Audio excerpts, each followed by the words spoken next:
Well, war. We're at an all-out war, basically.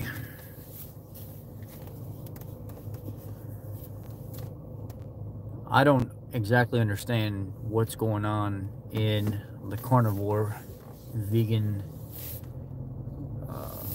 keto community, to be honest with you. What I do know is that it's getting excessive.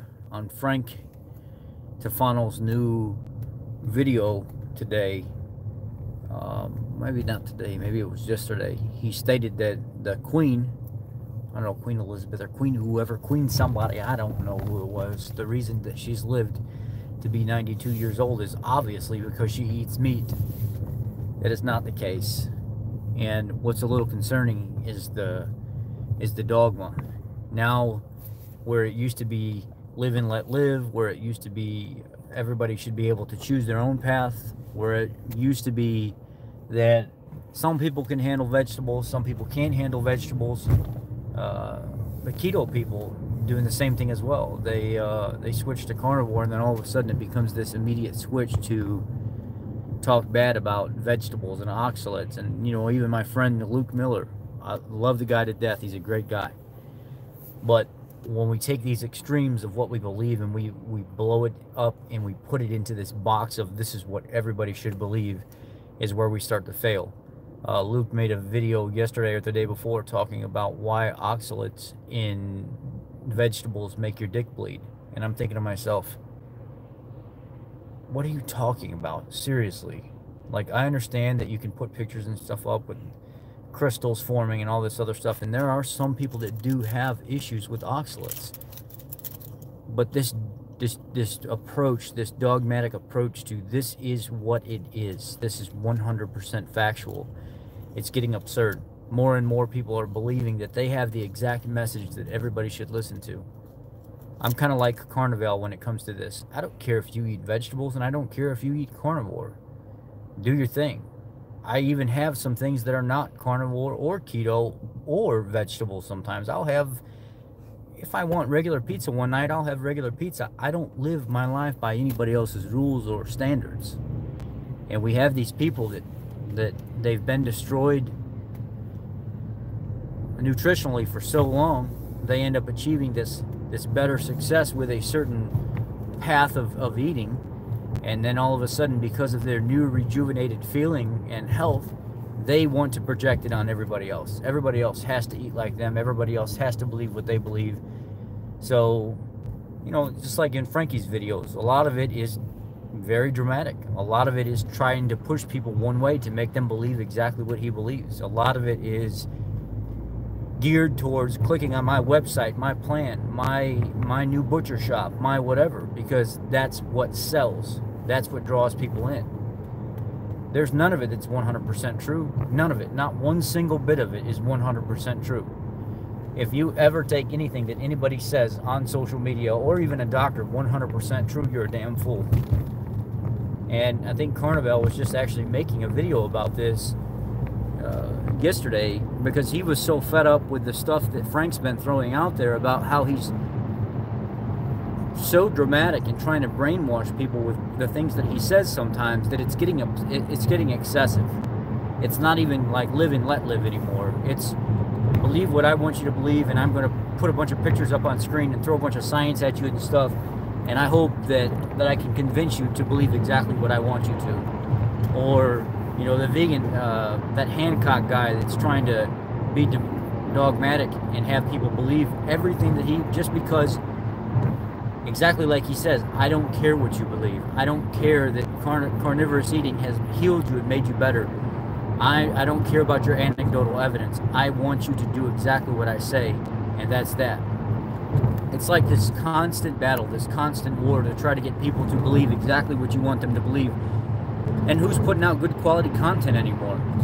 Who's actually doing the legwork to go out in public and actually try to convince people and show people that there is a different way? You don't have to believe everything that you hear. Who's making an impact publicly on people? I'll tell you who has so far, the biggest impact so far, and it's sad for me to say this. Cole Robinson. the snake juice guy, and you guys know I don't like that guy at all. He has made the biggest impact publicly out of any of these other people out here on the obesity epidemic, for the simple fact that he does not care what you think at all. He does not care what you think about him at all. He doesn't care if he gets proven 100% wrong. If he believes in his message, he puts it out there no matter what. He just did a video where he actually went out in public, outside of a grocery store or something like that. It was holding a sign that said something to the extent of men are the reason why women are fat and ugly and something else. I don't know what it was. It was very, very derogatory, and it was very inappropriate. But that's what he does. And within a half an hour, he said it had already been shared 10,000 times on social media within 30 minutes because of how absurd it was. But he said, think about what I'm doing when I do that. I make such an impact on women that are overweight. Men don't care. They're going to do what they want anyway. They have egos. He said, I can't make as much of an impact with men as I can with women. And the reason that I have such a great impact with women is because they're emotional. And in the beginning, they hate me, but 3 months later, they come back and they thank me for shaking their life up and changing it, regardless of how I did it. This is a person that makes an impact on public, regardless if it's right or wrong. He's taking the next step, the ultimate step, and going out and saying, I don't have to be a social media queen. I don't have to sit behind this camera all the time. I can go out in public and actually do things for people. I can make a change in people's lives, like what I'm doing when I go do a seminar or something like that, or I show you the videos where I'm talking to people in public, and sometimes it's 3 and 4 and 5 people at one time.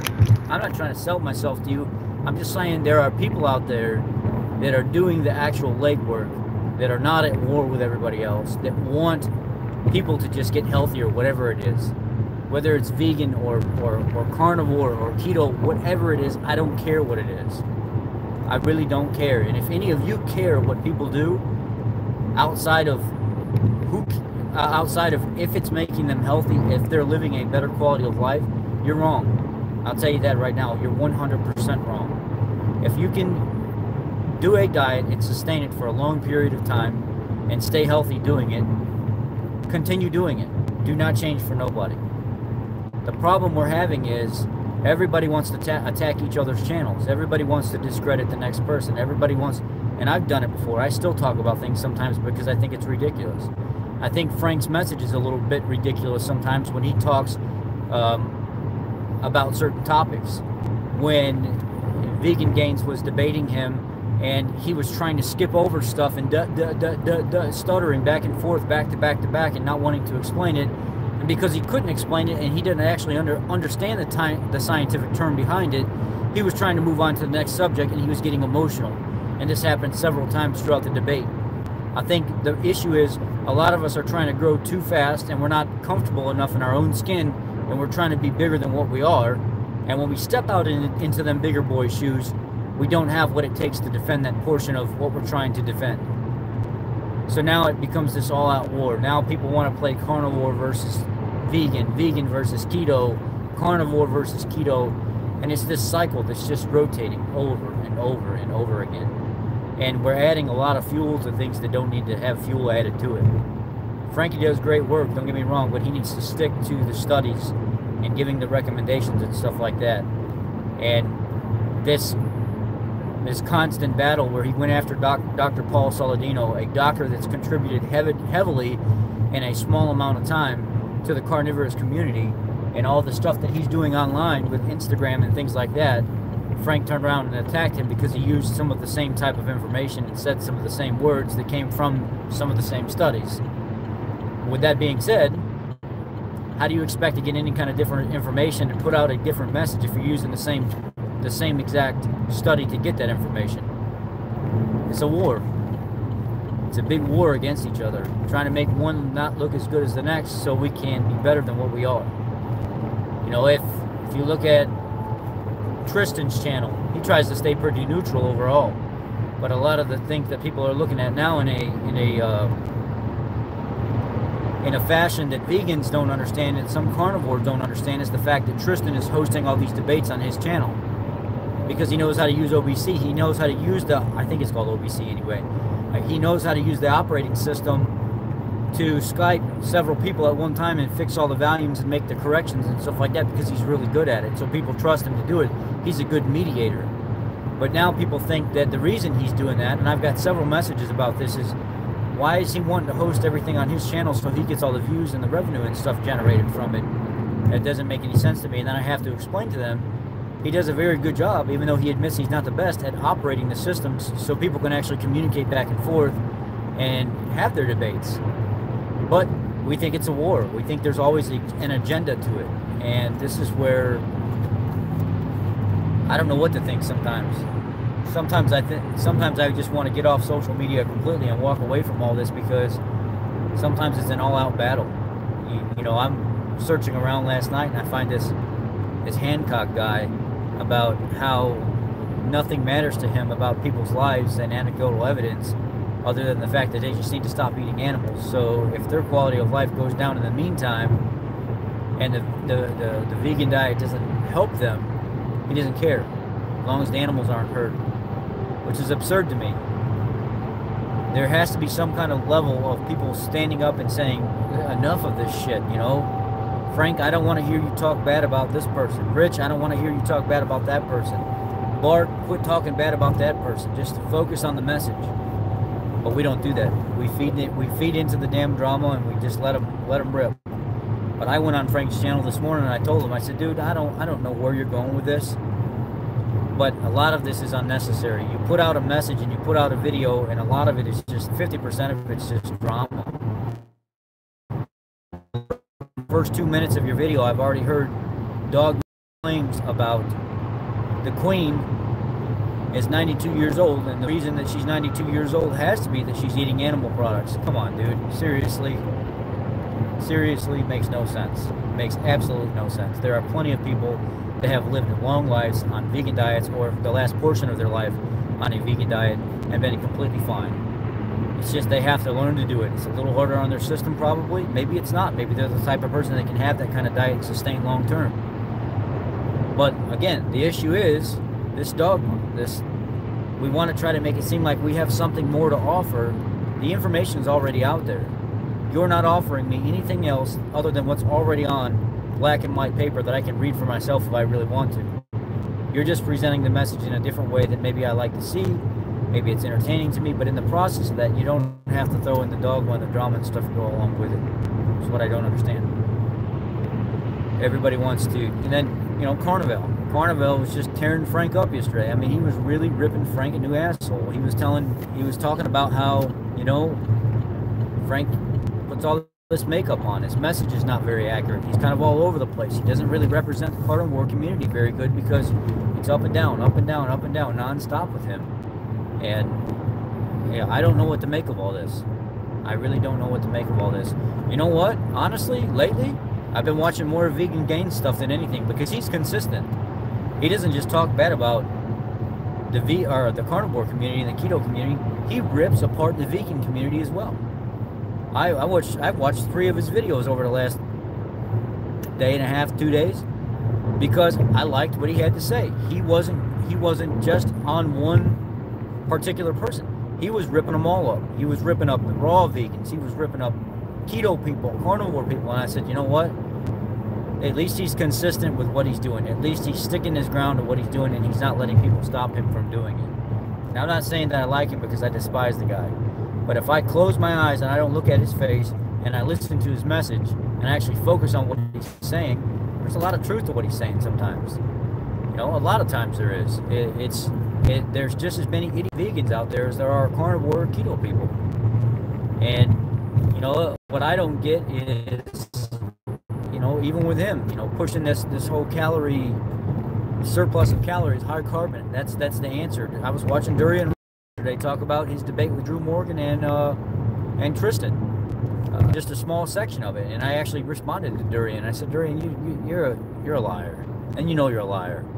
You advocate for a vegan diet, and you talk about how people shouldn't be supporting the meat industry, the animal products and stuff like that, but yet you tell people that if they went dumpster diving for something,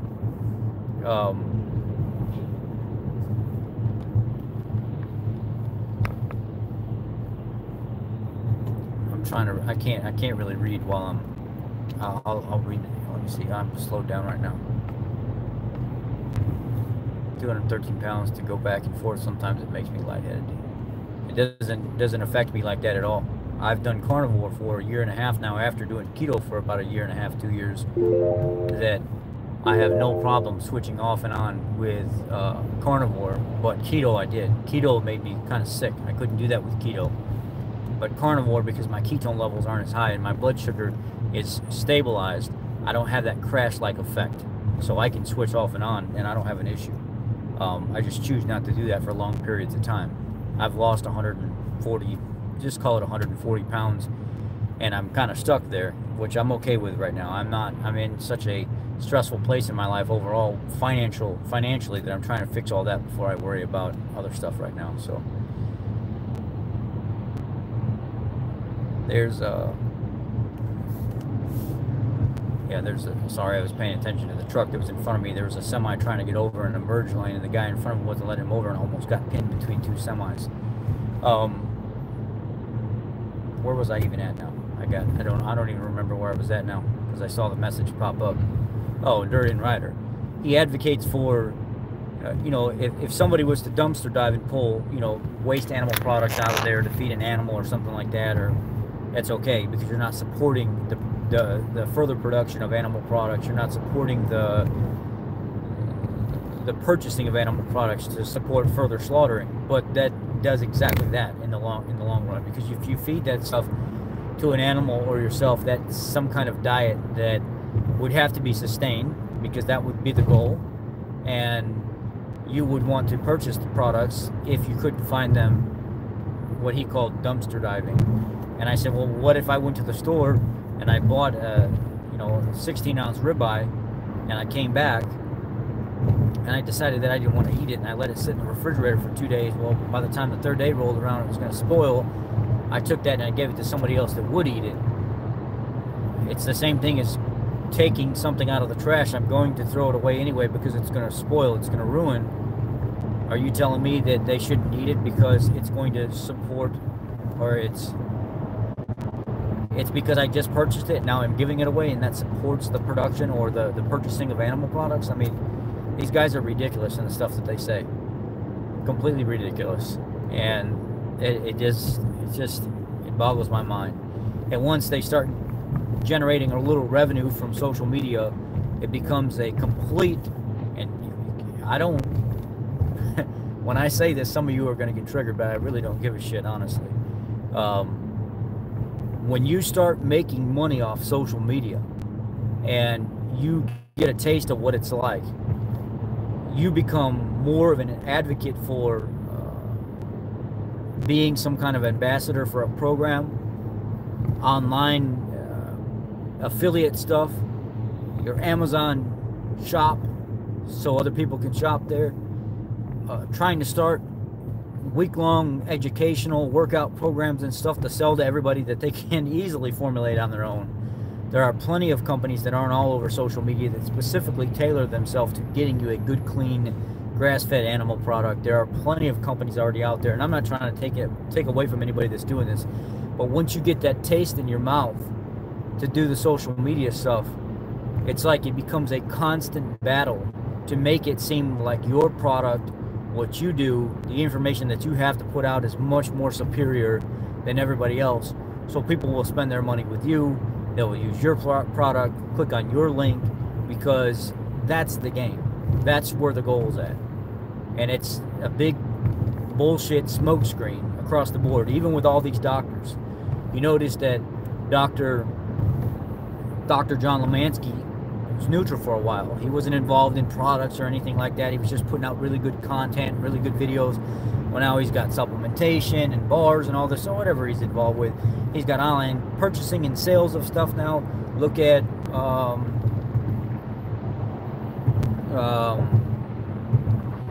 Dr. Anthony Gustin. When he came out, he was neutral doctor, you know, didn't have his hands in products and all this other stuff, just young doctor that put out decent information. I wouldn't even say good information, just decent information, because he's still young. he's still mouthy. He still gets into arguments and stuff with people online. He still says sarcastic stuff that's not very professional. So I would not necessarily put a lot of effort into that, because I've had to deal with him making sarcastic remarks to me. And that's just bad taste in my mouth. But Perfect Keto products, or whatever it is, I don't know about Perfect Keto or that bar that Logan Sneed makes, or that he talks about. And you know, then we went from that to Dr. Berg, you know, even Dr. Berg before any of them. Nice, calm, neutral doctor, started getting that social media money and stuff like that. Starts creating a book pamphlet, a survey, an online course, study this, and take these 16,000 different types of supplements to make all your worries go away and stuff. Hey, Freddie. So then we can go further than that. Dr. Barry. Dr. Barry said for the longest time he wasn't going to get involved in any of that stuff. He was going to have his hands out of all that. Well, he makes his book, which that was out before any of this stuff, which was great. Then he becomes the keto doctor that, you know, everybody wants to talk to and stuff like that. And then I'm getting messages from private groups and stuff that are saying, oh, well, he's trying to be part of this program and $60 for these coaching lessons, and he's getting his hands involved in the selling of these products. And I'm thinking to myself, oh, God, here we go again. You know, I just don't get it. Every single one of them almost turn to supplemental income on top of what's going on with social media. And then that whole nice, I'm doing it for the people, I'm doing it for health, I'm not doing it to make money because I already make a good enough living, that stuff just goes right out the window. It's no longer even relevant anymore. Now it's about money. It's about helping people at the same time, but now it's really, really about money. Once you get a little taste of what you can generate off of social media. I'll tell you something. I became monetized in, I want to say last October. My first check was $69, but I did not reach my $100 threshold, so they wouldn't cut me a check. They held it. The next month, my check was $96. I was $4 away from that threshold that they want you to reach before they pay you. So they held it. So now I have this 60-some and this 90-some sitting there waiting for me to be paid. My third month of being monetized, I think that would have been, what, October, November, December. So let's just call it January. I had $104 of monetization built up. So that opened up the door for me and said, now he's already met his threshold. Let's go ahead and cut him his monetization check. And they went ahead and cut me the $96 check and the $104 or whatever check. So it come out to be about $150. And what ended up happening is every month from then on, I've been consistently between, you know, I went from 64 to 96 to 106 to 127. I think I'm at like 145 or 155 or something like that now, and it's been consistently going up, constantly going up. Well, can you imagine me at only 1,900 people making $150 a month, we'll just call it now, off of just making videos and monetization ads popping up, which a lot of people don't even watch. If every person watched the videos, the ads that popped up in front of the videos that they watch, I mean, that's pretty darn good money, because that's the best way to actually support your YouTubers, by watching that ad. Anyway, when I've only got 1,900 people or 1,950 people, and I'm already making $150 a month. If you look at some of the statistics that show YouTubers with 5,000 people that just make basic videos like me that are not part of affiliate programs, which I am, which nobody uses. I do Keto Mojo and the House of Keto Breath Meter, which I might get $3 or $4, you know, once a month or twice a month from some of that stuff. But it's nothing. Some months don't even happen. So let's just call it no affiliation with anybody that I'm generating revenue from. I'm already making $150 a month from that. There are YouTubers that don't have 4,000 or 5,000 people making that much per month. The reason my stuff stays afloat and my content keeps its watch minutes like it does is because my subscriber rating is increasing slowly, and I make the car videos that I make. my car videos are some of the top videos in the world, and that's how I'm able to keep my monetization up. So I don't have to be at war with anybody. I don't have to one-up anybody. I don't have to prove anything to anybody. I just talk about what I see in the community in general.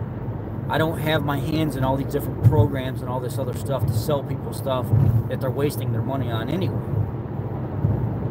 I just put out the content based on what I see, how I feel, and what goes on in my keto groups. I talk about my coaching experience, coaching people and dealing with people's problems on a real life experienced basis, because I think that's the right way to do it. If you're not experiencing it, how can you talk about it? But it's this constant dogma now. And it's very sad. Everybody ripping each other apart and stuff like that. If you're gonna talk about something that's like important. Like, you know, when I brought up that video last night about the Hancock guy and how his approach to infiltrate Svetich's like carnivorous circle, so he could bring up this dogmatic approach on why do you think that it's okay to kill animals, and the extent of what he went to do it, which should be talked about. Everybody should know and be aware of, to watch out for in case it happens to you. Stuff like that, you know, stuff that Weight Watchers and all these other things that are going on, you know, it's just a matter of staying out of the drama. But I keep finding myself getting pulled right back into it because of all the stuff that's going on social media wise. I don't know. What do you guys think about all this drama and stuff that's going on? What do you think about the fighting, the cutting down, the trying to discredit? You know, what do you think about the doctors that all came into the scene as honest, you know, quality? I'm just doing this to help people. You know, I'm not after the monetization and the affiliate links and all the different, and then all of a sudden all that changes. I mean, is it just part of the territory? Do you think they're just being disingenuous? Do you think that they really planned on doing it to begin with anyway? But they just had to feed people some stuff in the meantime until the right situation came along? What do you think about, you know, Carnival ripping up Frank Tufano and saying what he thinks about him? You know, what do you think about me talking about the problems and stuff that I see, and, you know, ripping on some of these vegans sometimes whenever they do stuff like this Mr. Hancock vegan did to be disingenuous and infiltrate Svetich's little carnivore circle? What do you think about all this? What do you think should be done in the carnivore and vegan community and keto community to kind of just live and let live and just leave people alone? Maybe you can comment on that. Maybe you can comment on what do you think, how to fix this problem. Yeah, I think that's the most important thing right now, is us as viewers, us as people that watch these channels, need to start speaking up and saying, hey, how is that important to the cause? How is that important to the message that you're trying to get across? How is Vegan Gains calling you gay and a queer and everything else important to the situation that you're dealing with, healing people nutritionally? You know, how is your opinion on Frank Tufano going to help you as a content creator in furthering your journey? How is, you know, Rich, you talking about all the drama that's going on, not creating more drama? You know, I want to hear what you guys have to say about all that stuff. Let me know. Let me know what you think about this internal war that just seems to keep getting worse and worse and worse. And about, you know, one person trying to discredit the other, one person trying to be bigger and badder than the other. Let me know what you think.